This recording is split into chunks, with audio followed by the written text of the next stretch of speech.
La place Stanislas à Nancy, infiniment belle, de nuit comme de jour, dans son style classique et rococo. Sa façade nord s'ouvre sur cet arc de triomphe à la gloire de Louis XV, avec son ange de la renommée, entouré des divinités de la guerre et de la paix.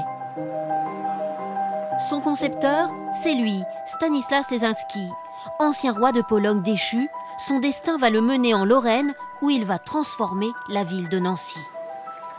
C'est une sorte de SDF de luxe et un jour il est contacté par des diplomates français lui disant que sa fille a été choisie pour être la femme de Louis XV.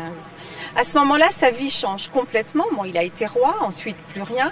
Là, de nouveau, il va devenir le beau-père du roi de France. Et Louis XV imagine qu'on pourrait confier le duché de Lorraine en viager à Stanislas. Stanislas devient duc de Lorraine en 1736 et c'est en 1751 que la construction de la place commence.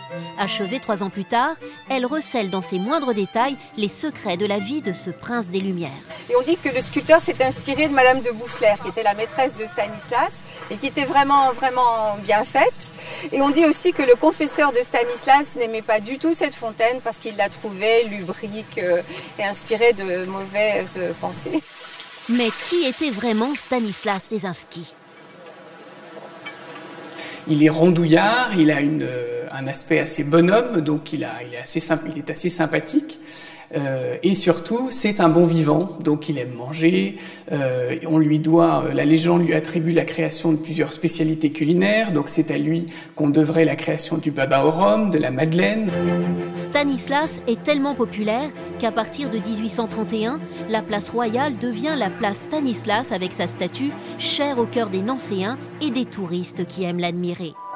La place palpite au rythme des événements, comme ici, pour rendre hommage à une enfant du pays décédée dans les attentats du 13 novembre. Au lieu de commémoration, mais aussi des fêtes de la Saint-Nicolas, début décembre. Stanislas n'a jamais vécu sur cette place, par contre il y avait ses habitudes, notamment pour consulter son médecin. C'est au château de Lunéville qu'il décide d'installer sa cour, même s'il n'est que duc de Lorraine, il vit comme un roi. Le château de Lunéville est situé à une trentaine de kilomètres de Nancy. Stanislas y entreprend des travaux dignes de Versailles, comme ce rocher aux 88 automates, aujourd'hui disparu.